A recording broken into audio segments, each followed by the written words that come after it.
Hello students, welcome you all to adventures learning.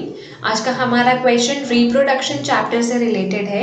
Reproduction में reproduction in human being से related है, not in the plants. So the question is describe in brief the changes the uterus undergoes.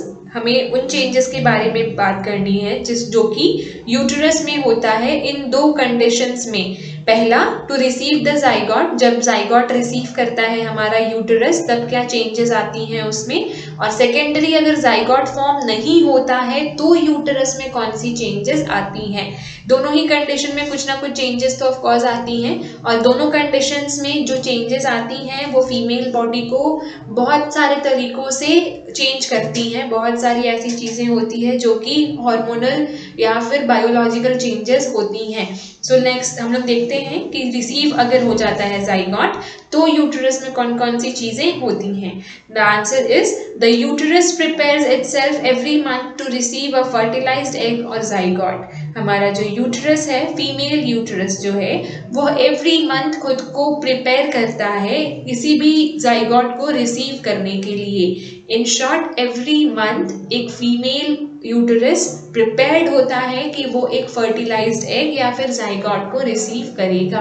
The inner uterus lining becomes thick, uterus के अंदर की जो lining होती है वो बिल्कुल थिक हो जाती है and supplied with blood to nourish the embryo, और उसमें बहुत अच्छी क्वांटिटी में ब्लड्स रिसीव हो जाते हैं ताकि अगर जाइगोट अंदर आया, यूटेरस ने उसे रिसीव किया, तो एम्ब्रायो बनने के फॉर्मेशन में, एम्ब्रायो बनने के प्रोसेस में उसे ब्लड की फुल नरिशमेंट मिले और कोई भी शॉर्टेज वहां पे ना हो। The second is if zygote is not formed, अगर जाइगोट बन गया, if the case is of pregnancy, तब तो ये हो जाएगा। बट अगर जाइगोट नहीं फॉर्म हुआ, अगर फर्टिलाइजेशन नहीं हुआ, तो क्या होगा। If the egg is not fertilised, अगर एग फर्टिलाइज नहीं होती है, then the uterus lining is not required, क्योंकि अगर जाइगोट जो फॉर्म ही नहीं हुआ, वो यूटेरस तक पहुंचा ही नहीं, तो यूटेरस लाइनिंग जिस वजह से बनी थी, थिक हुई थी, क्यों हुई थी, नरिश करने के लिए, तो वो तो कोई प्रोसेस होगा ही नहीं। हेंस इट ब्रेक्स डाउन, तो इसीलिए वो जो यूटेरस लाइनिंग है वो ब्रेक डाउन हो जाती है, टूट जाती है, and gets released in the form of blood, और फिर ब्लड के फॉर्म में बॉडी से रिलीज हो जाती है, क्योंकि वहां पे एक्चुअली बहुत सारे नरिशमेंट के लिए ब्लड ऑलरेडी पहुंच चुके होते हैं ना, ड्यूरिंग द होल मंथ वहां पे बहुत सारी ब्लड आई होती है ताकि एम्ब्रायो को नरिशमेंट मिल सके।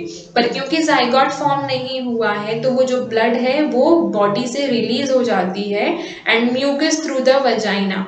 This process last for 2 to 8 days। ये जो पूरा प्रोसेस है of coming out of releasing of mucus and the blood from the female body, it lasts for 2 to 8 days।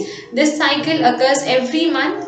ये cycle पूरा, not this one, this happens only if the woman is getting fertilized or egg is getting fertilized। if it is not happening, then this occurs for every month and is known as menstruation cycle as well। So thank you।